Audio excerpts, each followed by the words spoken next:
Olá, este é o Painelcast, o podcast da AEARP. Eu sou o engenheiro Bruno Prota E eu sou a Fabiola Narciso, engenheira civil.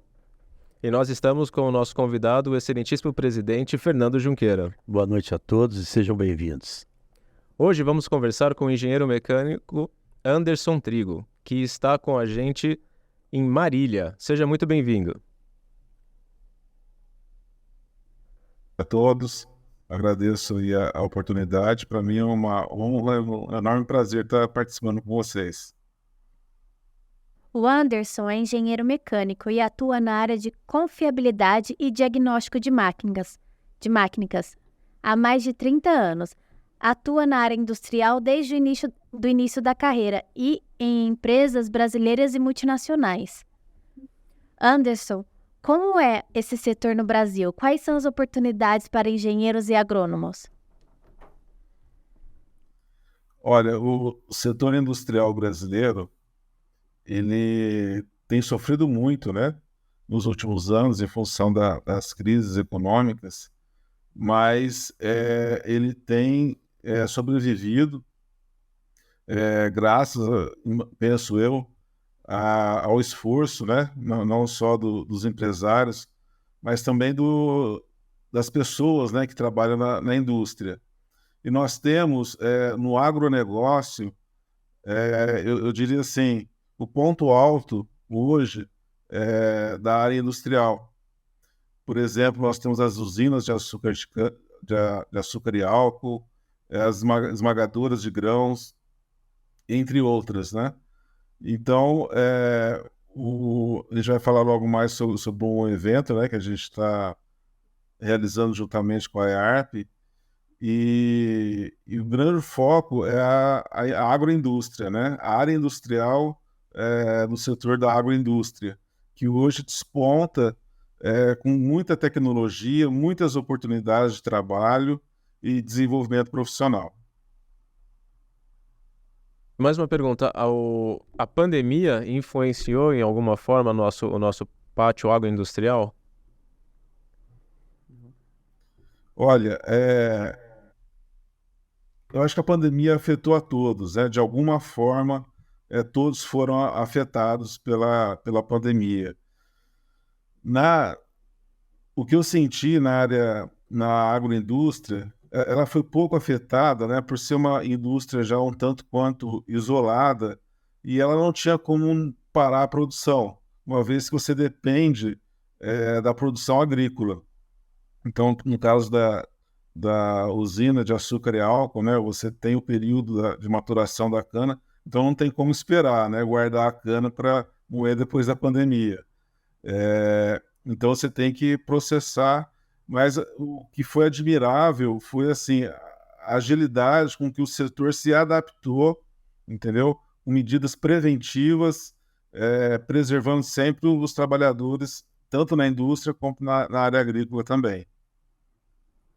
Perfeito. O Anderson, o que é confiabilidade de máquinas? Me explica isso daí para mim e para os nossos ouvintes. Ixi, essa é a pergunta do milhão. O termo confiabilidade, ele é bastante abstrato, né? De compreender. Existe uma equação matemática que calcula a confiabilidade. Mas, de uma forma simples, é a probabilidade de uma máquina não quebrar num dado intervalo de tempo. Resumindo, é isso, né? Então, assim, quanto mais tempo a gente garantir essa operação da máquina e quanto menor for o tempo de parada dela, a gente pode traduzir com uma alta confiabilidade. Então, aquela máquina que quebra muito, ela tem uma baixa confiabilidade. Muito bom. Um outro negócio que eu queria saber, por exemplo, nós estamos aqui com muitos engenheiros mecânicos, metalúrgicos, eletricistas, que tudo que realmente trabalha nessa área tão importante, que é essa área do agronegócio, a área industrial, né?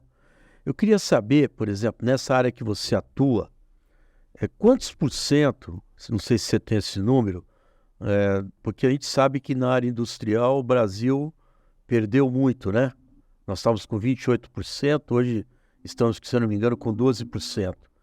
Para realmente nossos ouvintes, eles saberem que eles têm um potencial de emprego no futuro próximo.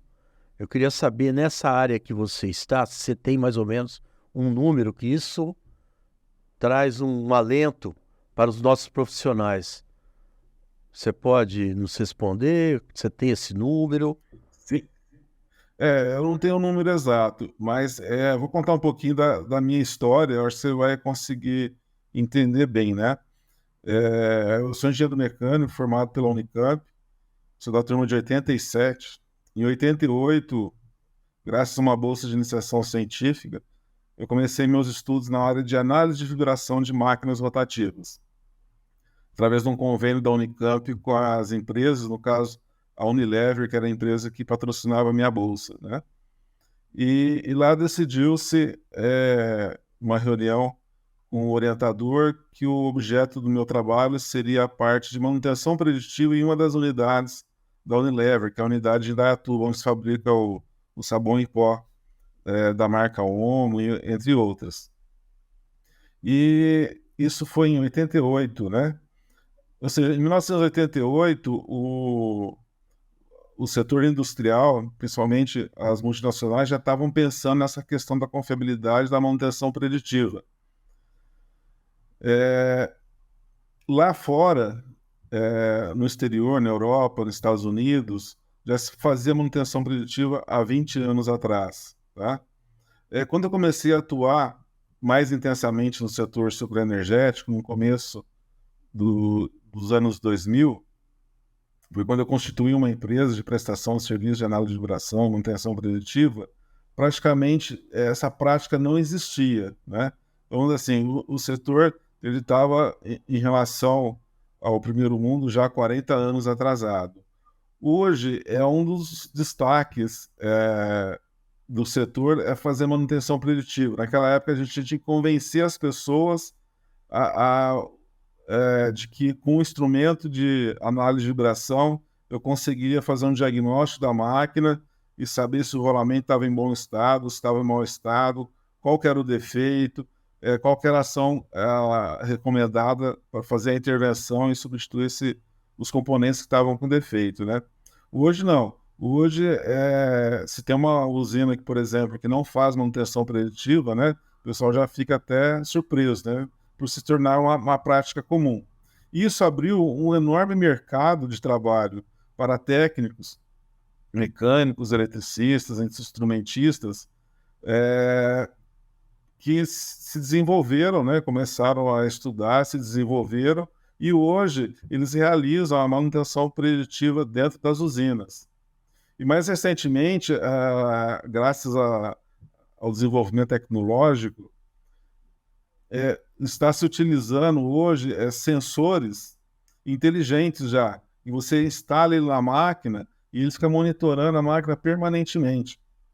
E já faz com recurso de fazer o próprio diagnóstico, né? Então, assim, está se abrindo agora, com o advento aí da indústria 4.0, inteligência artificial, um novo horizonte dentro da área industrial e, para mim, né, dentro da manutenção preditiva e confiabilidade de máquinas. Preditiva? É manutenção preditiva. Isso. Isso, existem, resumidamente, 3 tipos de práticas de manutenção: a corretiva, a preventiva e a preditiva. Eu vou dar um exemplo bem fácil para entender, né? Em casa, a gente normalmente troca a lâmpada quando ela queima, certo? Então, isso é uma manutenção corretiva. Só que, normalmente, você sempre tem uma lâmpada reserva para quando queimar. Então, a gente já entende daí que a manutenção corretiva ela exige que você tenha um estoque sobressalentes. A lâmpada ela custa barato, né? Mas às vezes uma máquina industrial ela custa muito caro, você não tem como manter essa máquina em estoque, um componente caro, né? Você não tem como manter em estoque. E dentro de casa também você aceita, né? Queimar a lâmpada e ficar algumas horas no escuro, um dia no escuro. Às vezes uma parada de máquina na indústria custa muito caro. Então, a manutenção corretiva ela foi a primeira prática de manutenção que surgiu desde da era industrial, né, na Revolução Industrial.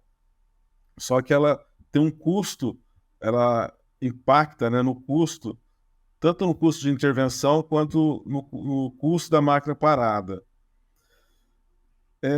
Depois da Segunda Guerra Mundial, né, com o advento do avião, da aviação, surgiu a aviação civil.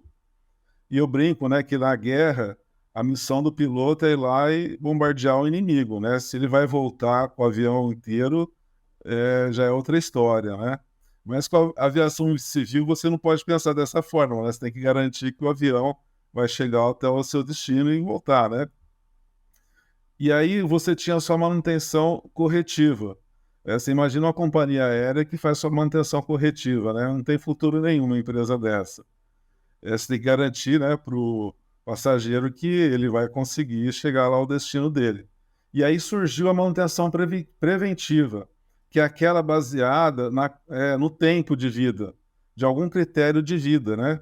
Pode ser horas trabalhadas, em função da carga, toneladas de produto transportado, né? Quilômetros rodados. Então, a partir do momento que você determina uma vida, um período, um critério de vida, e você para a máquina e faz a intervenção em função desse critério, você está praticando a manutenção preventiva. Seria como você decidir trocar a lâmpada de casa de tantas em tantas horas. Você vê que em casa não vale muito, mas tem algumas indústrias que eles usam esse critério, né? Uma forma fácil de entender é a troca do óleo do carro, né? Normalmente faz a cada 10 mil quilômetros. Não interessa se o óleo está bom ou está ruim, né? Deu 10 mil, a gente normalmente troca o óleo. Então, essa é uma intervenção característica de uma intervenção preventiva, né? E a manutenção preditiva é aquela na qual o critério que você usa para fazer a intervenção é a condição da máquina. Seria como se em casa a gente tivesse um luxímetro, né? E todo mês a gente fosse lá e medisse a quantidade de lumens que a lâmpada está emitindo. E à medida que fosse diminuindo, você fala assim, olha, a lâmpada lá da sala está diminuindo, então eu vou programar a troca daqui a um mês, né? Daí você vai lá, compra a lâmpada, né? Providencia uma escada e tal dia você vai lá e troca a lâmpada. Também em casa é uma prática que não vale a pena. Mas na indústria, você imagina uma linha de produção que se ela parar, ela vai impactar milhões de reais, né, de prejuízo.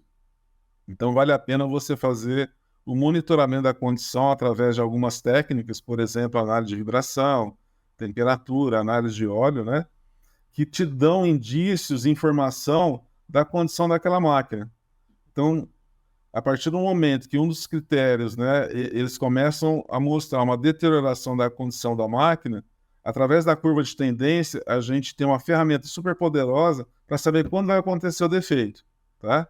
E aí a gente programa a intervenção. Uma forma bastante simples de entender isso é assim, qual o critério que a gente usa para parar no posto para abastecer, né? A gente vai lá e olha no tanque, né, se tem combustível, a gente espera acabar o combustível para parar para abastecer, a gente fica calculando o consumo. Não, você fica olhando o medidor de combustível. A hora que acende a luzinha amarela, você já sabe que você tem uma A Bisa tem uma pergunta, sempre as regras da exceção. Já estão me zoando aqui por causa do carro. A maioria só olha o medidor, mas tem sempre uma exceção à regra, né? Não, eu olho o medidor. Nunca parou comigo por causa de gasolina, mas nossa, eu fico sem paciência para passar no posto. Mabila, fica tranquila que já aconteceu comigo de parar por falta de Ele tá combustível. xingando, mas com ele já aconteceu comigo nunca, viu? Ô, Anderson, deixa eu fazer uma perguntinha para você, vai. Deixa eu fazer uma perguntinha para você. Por exemplo, no avião, você falou do avião, ele tem a preventiva e a preditiva. No caso do avião, por exemplo? Ou não? Isso, o setor aéreo, Curiosidade. né, ele é o que iniciou, né, esses estudos e o desenvolvimento da manutenção.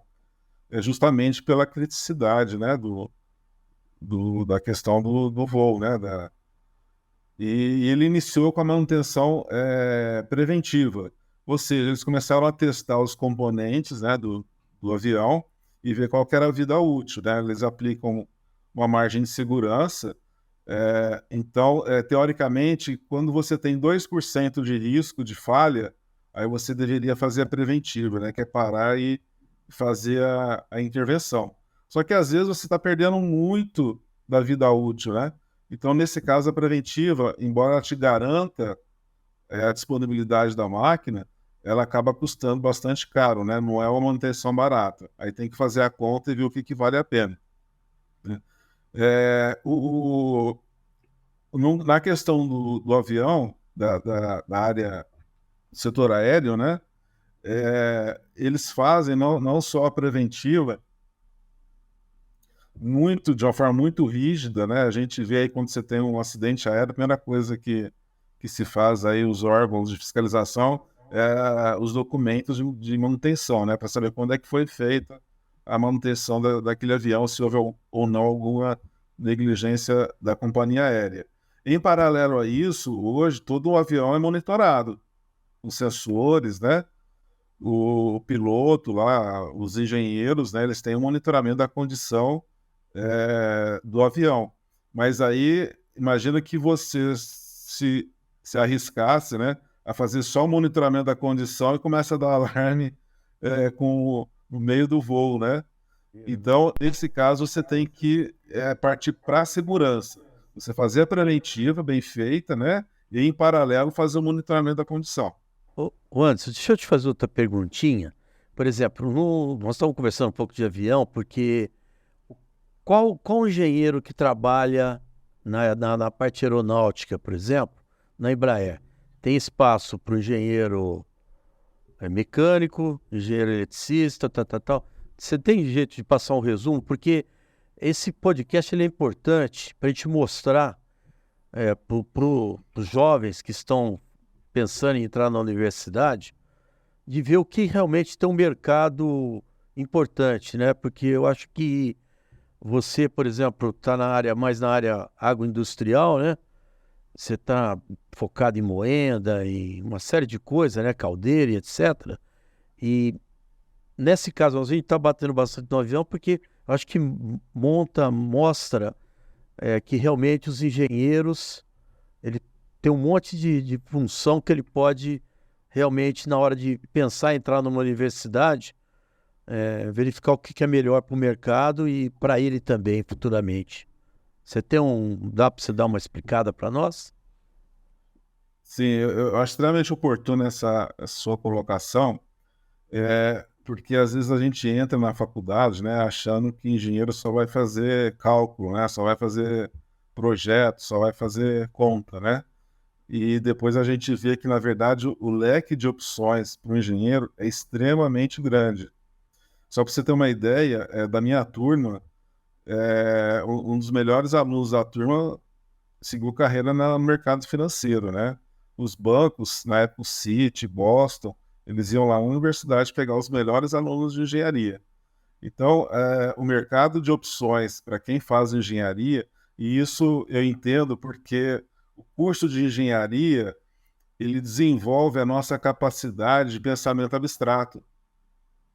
O que é uma equação matemática, né? É um monte de letrinhas, certo? Que representam um fenômeno físico.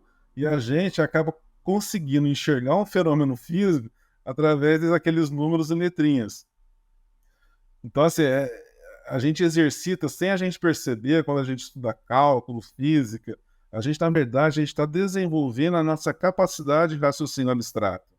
E isso nos diferencia no mercado de trabalho, que a gente se torna capaz de lidar com problemas extremamente complexos, né?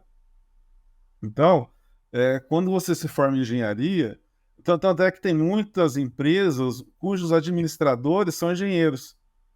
Então, a gente tem essa capacidade de adaptação, né? Então, você falou da indústria aeronáutica. Eu imagino que um aluno, quando presta vestibular, quer fazer engenharia e pensa numa Embraer, né, ele está pensando no projeto do avião. Só que o avião, o projeto é uma parte importantíssima, sem dúvida nenhuma, né, do avião.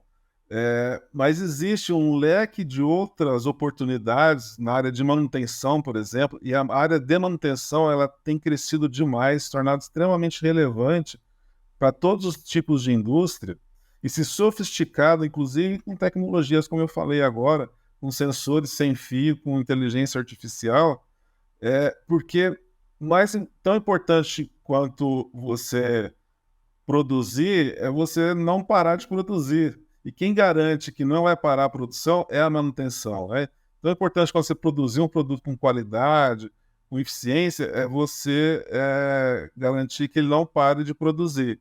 E aí que entra a manutenção. Você pensa uma usina, por exemplo, né? O setor superenergético, que é onde eu tenho atuado com mais intensidade aí nos últimos 20 anos.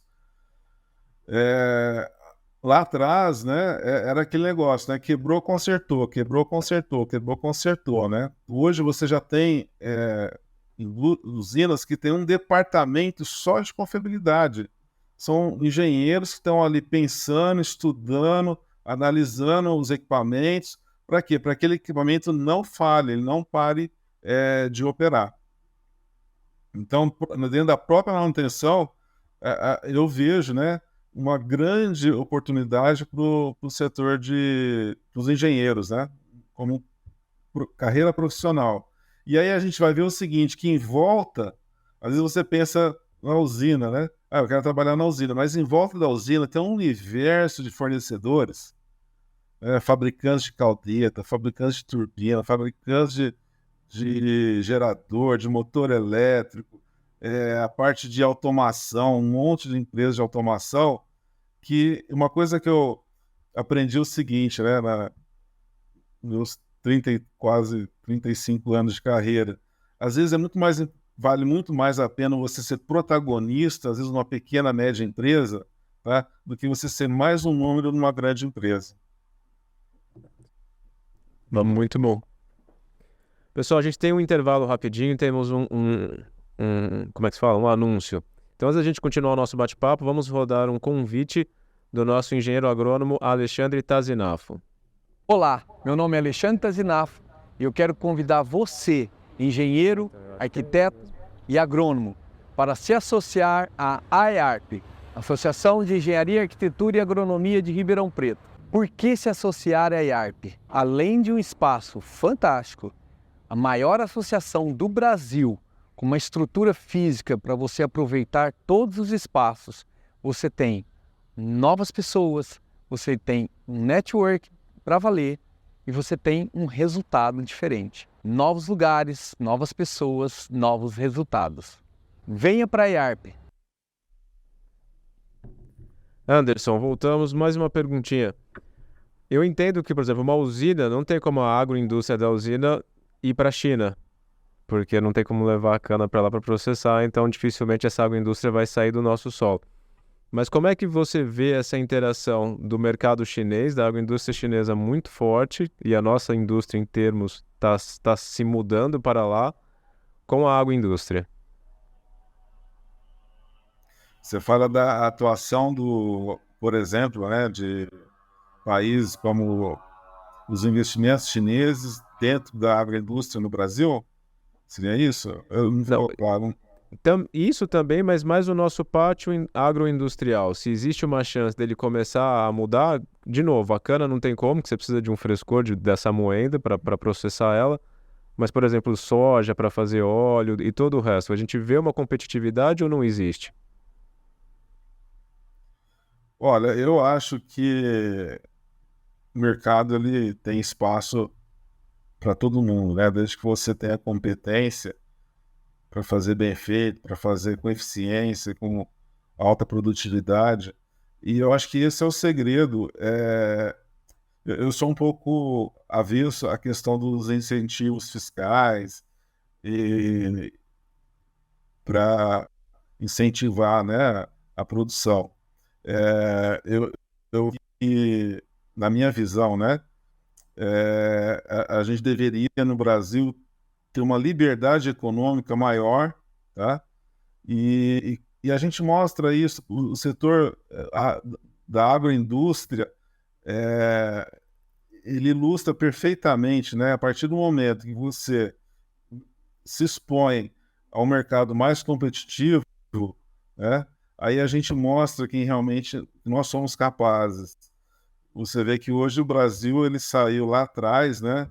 É, na área de produção de soja, por exemplo, bem atrás de milho, né? Bem atrás dos Estados Unidos, e hoje a nossa produção de grãos é superior à americana, né? Que é um dos maiores produtores. Então, por que isso aconteceu? Porque lá atrás os incentivos, na hora que foram tirando os incentivos, a gente teve que mostrar realmente a nossa competência e aí a gente consegue mostrar a competência.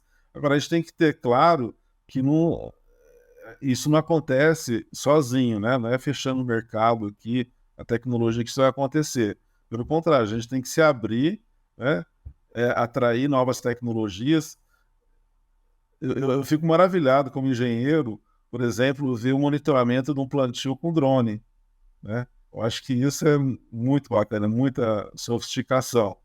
Então, enquanto eu vou ser um pouco crítico aqui, enquanto o governo atrapalhar, eu acho que não há esse risco. Eu acho que só há o risco quando o governo querer controlar colocar alguns limites, aí sim eu vejo algum risco. Enquanto não tiver, enquanto a gente tiver liberdade para concorrer, a gente vai mostrar o nosso valor e a gente vai garantir nosso espaço. Agora, investimento, capital, ele é sempre bem-vindo, se é chinês, americano, japonês, europeu, alemão, né? Eu acho que o capital é sempre bem-vindo. Eu também acho que não vejo problema na entrada de investimento, né? Na agroindústria, não. Anderson, e qual que é a perspectiva do desenvolvimento tecnológico da indústria nacional? Olha, vocês estão fazendo umas perguntas muito difíceis. Eu vou tentar. Eu acho que Vamos dando a cutucada. é, a chave de tudo é a educação. E o Brasil peca demais na educação, tá? O nosso PIB per capita, o nosso PIB ele tem crescido de maneira orgânica, não é por aumento da eficiência, tá? Esse é um problema sério e a chave disso é a educação. Então, assim, se a gente não conseguir virar a chave e houver mais investimento, né, se, se o Estado não der mais importância à educação, a gente está correndo um sério risco de mais para frente a gente ter um problema sério, né? De crescimento econômico, porque a nossa população está envelhecendo, tá? E a gente não está conseguindo aumentar a nossa produtividade. A chave é a produtividade. A gente já mostrou o seguinte: capital humano a gente tem, né? A gente pode fazer muito melhor, tá? Eu acho que a gente está num momento crítico aí. Deveríamos todos nos importar com isso. Eu acho que esse é o ponto nevrálgico da resposta à sua pergunta. Como que vai ser a educação daqui para frente, né? Do jeito que está, eu acho que o cenário não é muito otimista, não. Até o nosso episódio anterior foi sobre sustentabilidade. Se a gente quer ter algum sucesso nela, depende muito também da nossa educação. Mas chega agora de florear sobre tudo e vamos para o nosso simpósio, que vai ser a 16ª semana de engenharia na EARP. O que nós vamos estar mostrando lá? O que vocês vão estar mostrando lá? Qual que é a intenção do simpósio, Anderson? Então, vou falar um pouquinho do GAP. O GAP ele é a realização, né, do engenheiro Luiz Cláudio Pereira, que é uma pessoa que tem uma competência enorme no relacionamento com pessoas. É um engenheiro que, como engenheiro, ele é um ótimo vendedor, né? A gente brinca. E ele tem essa vocação, né, de lidar com pessoas. E ele sempre gostou de integrar, ter em volta dele, né, todas aquelas pessoas, empresas que estão em torno de toda uma indústria, né? E ele começou lá atrás, antes de 2000, a realizar alguns eventos na área dele especificamente, né, que é a parte de tubulação, é a empresa que ele trabalha, e aí eu acho que ele tomou gosto por isso, e a partir de 2002 eu comecei junto com ele a realizar cursos de análise de vibração, eventos de manutenção preditiva, né, e isso sempre foi bastante, a gente sempre conseguiu realizar com bastante sucesso. E eu não me lembro exatamente, deve ter sido 2017, a gente idealizou o GAP, que é o grupo de empresas parceiras, né? A gente começou, porque a gente realizava os nossos eventos em Ribeirão Preto e a gente viu que, em função da crise, né, que o Brasil passou, estava meio difícil para as pessoas saírem, né, da indústria e viajar, ficar uma semana fora, né? Questão de contenção de custos e tudo mais. Aí a gente idealizou o GAP no sentido de montar um grupo de empresas, por isso que a gente chama grupo de empresas parceiras, e que a gente pudesse levar até os usuários conhecimento, tecnologia, principalmente os problemas que o usuário tem lá no chão de fábrica. E a gente começou a realizar eventos itinerantes. A gente realizou em Maringá, em São José do Rio Preto, Itumbiara, e foi sempre um grande sucesso, né? Com a pandemia, os eventos presenciais, eles deixaram de acontecer. Aí a gente partiu para a onda das lives. A gente começou a realizar as lives técnicas. No canal do YouTube do GAP, tem lá, acho que são 11 ou 12 lives que a gente realizou, né? Então, eu vejo que a missão do GAP é fazer a ponte entre o usuário, que é quem vive, né, o problema lá no chão de fábrica, e as empresas, que são as desenvolvedoras das soluções.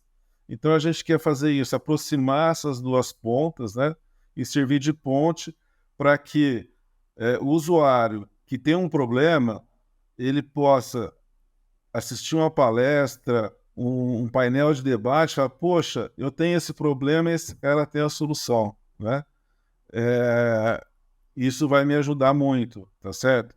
Então, em função disso, a gente está realizando, dentro desse contexto, o simpósio de tecnologia, em parceria com a Associação de Engenharia aí de Ribeirão Preto, onde ele vai ser composto, né, lá no auditório, dos painéis de debate.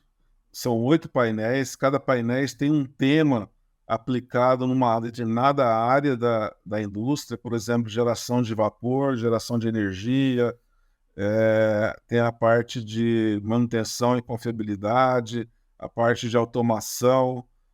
Para quem é de usina, tem um painel só da parte de extração de caldo, tem um painel de produção de açúcar, outro de fermentação, tem um painel de biogás, etanol de milho, né?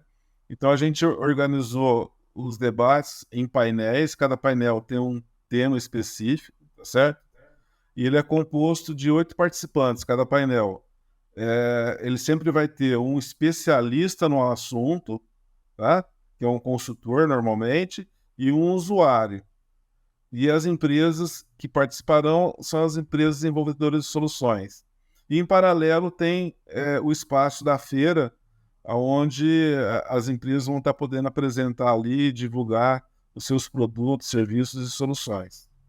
Então, com isso, a gente acredita que a gente está levando para os engenheiros, aí está falando engenheiro mecânico, engenheiro elétrico, instrumentação, engenheiro de alimentos, engenheiro químico, né, engenheiro civil também, a gente está levando a oportunidade de atualização tecnológica, a oportunidade de capacitação e o que é mais gostoso, né? A oportunidade de realização de network, de fortalecimento do network. Anderson, queria fazer uma pergunta. O que você espera nesse simpósio tão importante que vai ser feito lá na IARP para você realmente incentivar talvez os jovens profissionais aí que estão por vir, né, no mercado. Vocês estão pensando em alguma coisa para realmente... Você vê que esse mercado ele é do agronegócio, agroindustrial no Brasil, ele é muito importante no sentido de que, igual você falou muito de pensar em governo, disso, daquilo, como esse material a gente trabalha muito em commodities, né? Que é açúcar, que é álcool, que é uma série de coisas, é a soja, é o milho, etc. Então, o mercado, ele depende do mercado mundial. Então, eu acho que essa indústria, ela deve estar se desenvolvendo com outro rumo, porque ela depende realmente do mercado mundial. E quando você fala da área industrial depender de subsídio, é por isso que a indústria brasileira foi, quando o Bruno fez a pergunta sobre a parte industrial lá na China, é por isso que todo mundo foi para a China, foi fazer, pode ter produtividade. Então, aconteceu isso no Brasil, e como eles dependiam tudo do governo, vamos lá no governo, aumenta o álcool, aumenta isso. A hora que terminou no suco alcooleiro e na parte de grãos no Brasil, Bruno, e Anderson e Fabiola, a coisa mudou. É por isso que tem hoje produtividade, tem inovação. O Brasil hoje não depende mais do mercado externo para desenvolver a agricultura aqui no Brasil. Porque tem produtividade, que foi um negócio importante que você falou. Mas a pergunta, eu volto a fazer, a pergunta que eu quero fazer para você é o incentivo que vocês vão poder, que você falou que tem engenheiro metalúrgico, engenheiro eletricista, engenheiro mecânico, engenheiro civil, porque ele faz a base do equipamento, etc. Assim vai.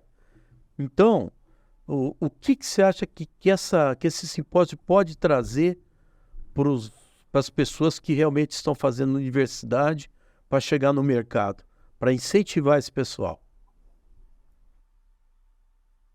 Olha, eu queria, quando eu estava entrando na faculdade, ter participado de um evento como o Simpósio de Tecnologia que a gente vai realizar na EARP, porque teria aberto completamente a minha visão da onde eu posso atuar, né? Porque eu me lembro na faculdade, eu achava que eu tinha que trabalhar numa indústria, né?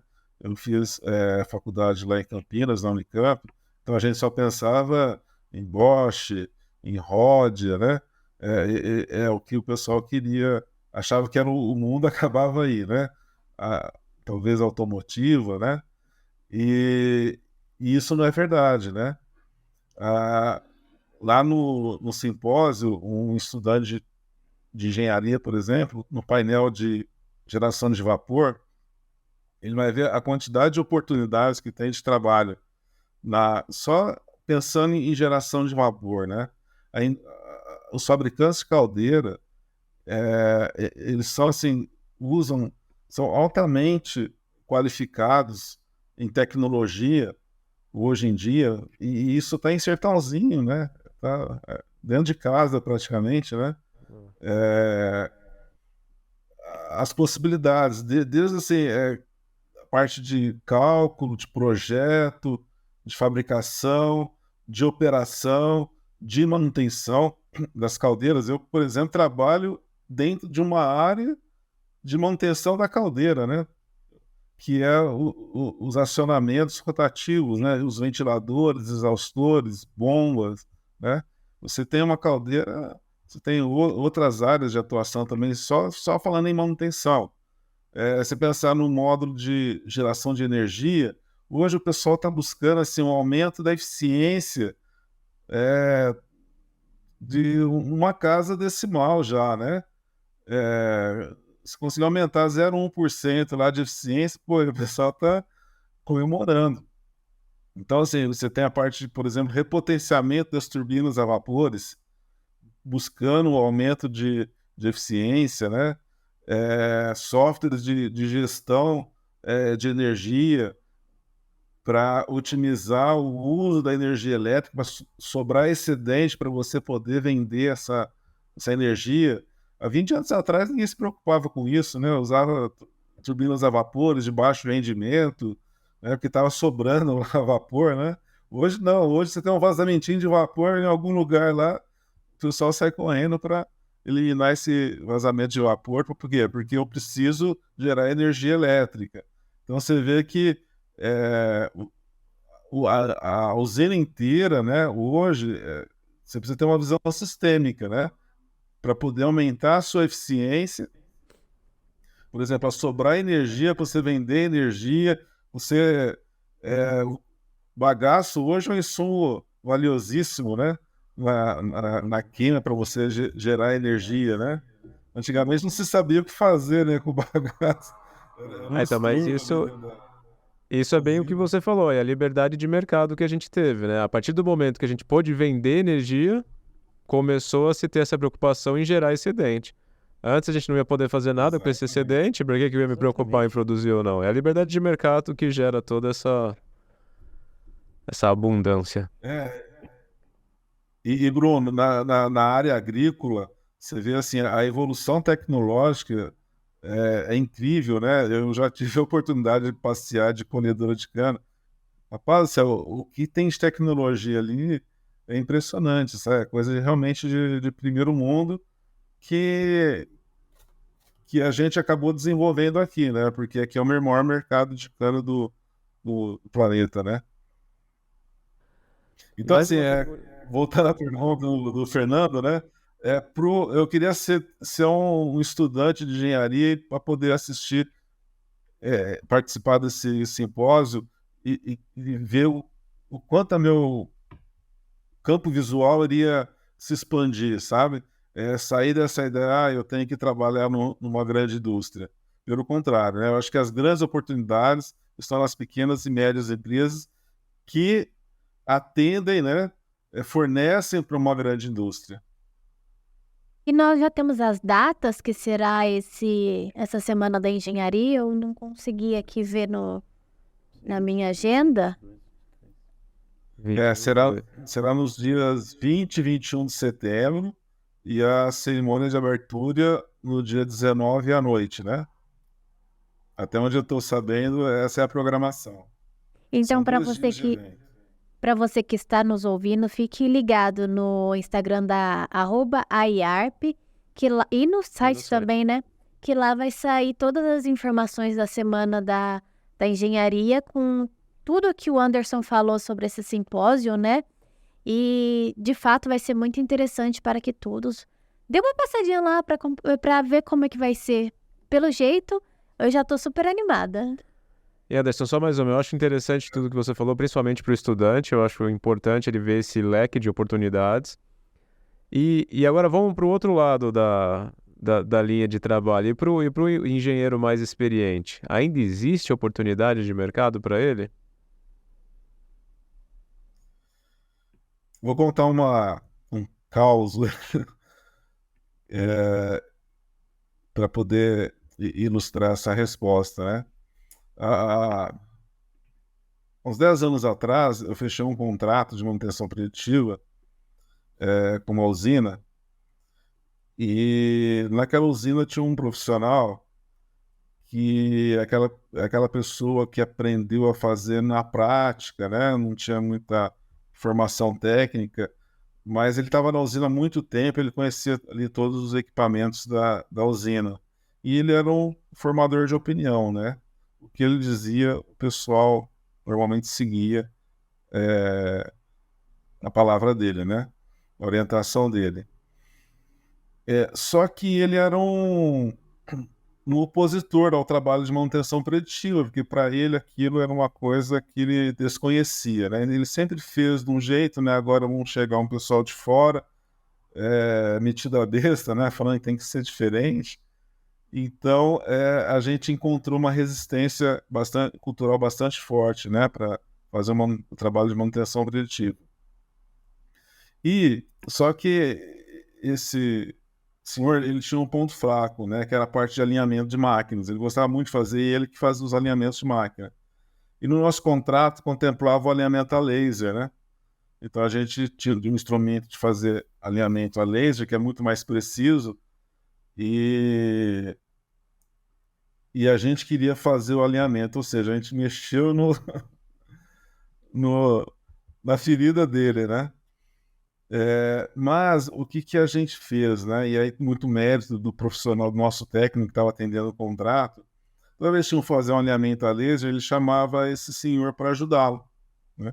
Falou, o senhor já alinhou esse ventilador aqui, eu precisava muito da experiência do senhor e tudo mais, né? E foi conquistando esse senhor, né? E ele, toda vez que ele fazia o alinhamento com o instrumento, a laser, né? Ele pegava e mostrava para esse senhor, né? O que estava acontecendo, né? As etapas do processo de alinhamento. E o senhor ele foi se interessando até que ele conseguiu, o nosso técnico, colocar o alinhador na mão dele, né? E ensinou ele a operar. Bruno, parecia uma criança jogando videogame. Ele adorou aquele negócio, ele se encantou e ele viu que dava certo. Ele pegou o instrumento, a caixa, colocou no armário dele, ninguém mais mexia no alinhador a laser. E aí ele passou a ser o nosso maior propagandista, né, dentro da planta. Por quê? Porque ele era formador de opinião, todo mundo começou a seguir ele, começou a defender o trabalho.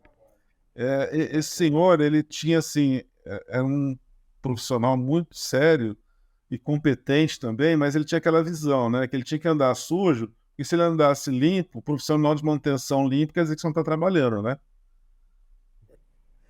Depois que ele começou, ele comprou a ideia e começou a se desenvolver. Você tem uma ideia, ele se matriculou no curso de informática. Ele foi aprender informática, porque ele viu que ele tinha que aprender a mexer com o computador, né? E ele começou a usar roupa branca, mostrar que realmente ele não se sujava mais para trabalhar, né? Ou seja, você perguntou das oportunidades. Eu acho que as oportunidades, elas existem. Só que a pessoa ela precisa se atualizar, ela precisa entender, né, que estamos vivendo uma era da tecnologia, a tecnologia envolve conhecimento, tá? E a pessoa precisa se atualizar.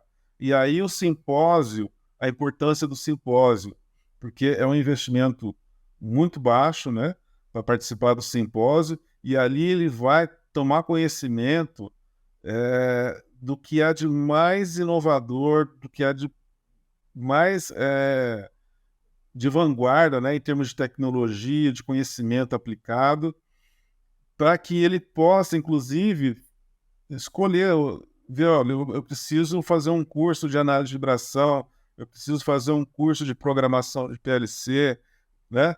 Então, assim, a oportunidade existe, mas é muito importante que os engenheiros, né, mais velhos principalmente, eles se atualizem e busquem uma formação, um conhecimento para se manter na vanguarda aí, né, dessa era, nossa nova era tecnológica.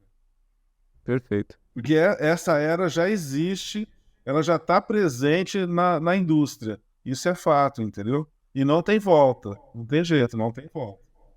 Nas grandes fazendas também, né? Vai diluindo, vai cada vez indo, atingindo o menor, mas já tá. O 4.0, tanto na indústria quanto no agro, já tá rodando já. Uma coisa importante que você está falando aí, tudo que você fala, ele foca numa uma coisa só: educação. Bom, pessoal, a gente está chegando no nosso encerramento. Anderson, você tem mais alguma colocação? Quer falar alguma coisa sobre o simpósio? Olha, em nome do Luiz Cláudio, estou aqui representando o GAP. Eu quero dizer que é uma satisfação enorme, né? Eu sei que é um sonho antigo do Luiz Cláudio estar realizando esse simpósio na EARP, tá? Eu tenho certeza que vai ser um sucesso enorme e a gente vai conseguir atender a expectativa dos diversos participantes, sejam eles estudantes de engenharia, recém-formados, pessoal que está lá na lida do campo, entendeu? No chão de fábrica, vivendo os problemas, ele vai encontrar ali as soluções para os problemas que está vivendo, porque a gente está trazendo para os debates, nos painéis, né, de debate, as soluções para os problemas que o pessoal mais está vivendo atualmente, tá certo? E uma oportunidade também de quem já está mais tempo no mercado, de se atualizar, de reciclar conhecimento, tá? E a coisa mais gostosa do Gap é o relacionamento ali, o network, bate-papo, trocar cartão, né? Quem sabe quem estiver lá procurando uma oportunidade de emprego, né? Num bate-papo ali no instante com uma empresa que está participando, dê certo e poder ter uma recolocação profissional. Fernando, alguma colocação? É o seguinte, eu estou muito otimista e confiante de que esse simpósio nosso vai ser um sucesso, porque eu estou vendo meus 2 jovens diretores aqui no nosso painelcast com aquele sorriso, com aquela vontade de que já deu certo. Então eu estou saindo aqui muito animado e a IARP, junto com vocês, vão fazer um evento magnífico, porque só de ver o olhar do Bruno me incentiva a poder estar com esses meninos mais novos aí, com a Fabiola, que desde cedinho eu estou encontrando ela lá na nossa empresa. Fernando me perseguiu hoje. Você vê? E eu tenho a certeza, olha que beleza, meus meninos, sabendo que o jovem, ele precisa ficar incentivado a participar da IARP no sentido de que a gente está trazendo tecnologia, inovação e mostrando que é viável ser engenheiro, tanto civil como agrônomo, como arquiteto. Essa é a grande vantagem, e não perder o foco que o Anderson nos disse. Em primeiro lugar, educação. Obrigado, uma boa noite a todos. Anderson. Anderson, muito obrigado pelo seu tempo, por todos os esclarecimentos. Sucesso no nosso simpósio. Este é o Painelcast, o podcast da EARP. Desculpa, tem mais alguma coisa para falar, Anderson? Perdão. Não, assim, tem a agradecer, né? Um agradecimento final aí a todos pela oportunidade, por estar participando aqui e pela EARP abrir as portas para a gente estar realizando esse simpósio. Você é sempre bem-vindo. Obrigado a você pelo seu tempo. Pessoal, desculpa por nos delongarmos neste episódio. Eu acho que é o primeiro nesse novo método, nesse novo com gravação, que a gente tem um participante de forma remota. Mas este é o Painelcast, o podcast da EARP. Você pode nos ver e ouvir no Spotify, YouTube e só ouvir em todos os outros tocadores, como Apple Podcasts, Deezer, Amazon Music. Os links estão no @EARP e no @Painelcast. Aproveita para avaliar, acionar o sininho, seguir e favoritar, dependendo de onde você nos ouve. Os episódios sempre têm temas de interesse dos profissionais de engenharia, arquitetura, agronomia e geociências. Siga a gente nas redes sociais no @EARP e no @Painelcast. E compartilhe o episódio. Conta pra gente o que você achou. Até mais!